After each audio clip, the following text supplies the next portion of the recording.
ಗೌತಮ್ ಇದನ್ನ ಕೇಳಿಸಿಕೊಂಡು ತನ್ನೊಳಗೆ ನಕ್ಕ. ಅನ್ವಿತಾಳ ತಾತ ಹರಿಪ್ರಸಾದ್ ರಾಜಗುರುಗೆ ಬಿಸ್ನೆಸ್ ಶುರು ಮಾಡಲು ಸಿಂಹಾದ್ರಿಯೇ ಹಣ ನೀಡಿತು.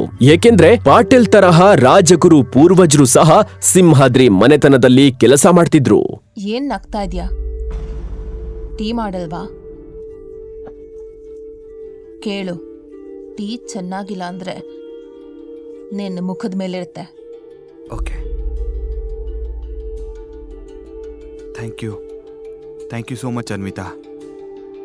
ಆದ್ರೆ ಈ ಹಣದ ಬಗ್ಗೆ ಏನ್ ಮಾಡೋದು?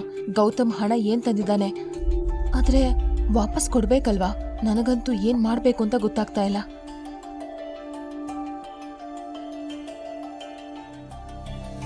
ಅನ್ವಿತಾ ತನ್ನ ಸೇವಿಂಗ್ಸ್ ಬಗ್ಗೆ ಯೋಚನೆ ಮಾಡ್ತಾ ಇದ್ಲು. ಏಕೆಂದ್ರೆ ಅವಳು ಸಹ ಗೌತಮ್ ತಂದಿರುವ ಹಣವನ್ನ ವಾಪಸ್ ಕೊಡ್ಬೇಕು ಎಂದು ಯೋಚಿಸ್ತಾ ಇದ್ಲು. ಅದೇ ಸಮಯಕ್ಕೆ ಗೌತಮ್ ಅಲ್ಲಿಗೆ ಏನು ಅಡಿಗೆ ಮಾಡ್ಬೇಕು ಅಂತ ಕೇಳೋದಕ್ ಬಂದ. ಯಾಕೆ ಅಂದ್ರೆ ಅನಿಲ್ ಮತ್ತು ಗೀತಾಳ ಡಿಮ್ಯಾಂಡ್ ಒಮ್ಮೊಮ್ಮೆ ಒಂದೊಂದು ಇರ್ತಿತ್ತು.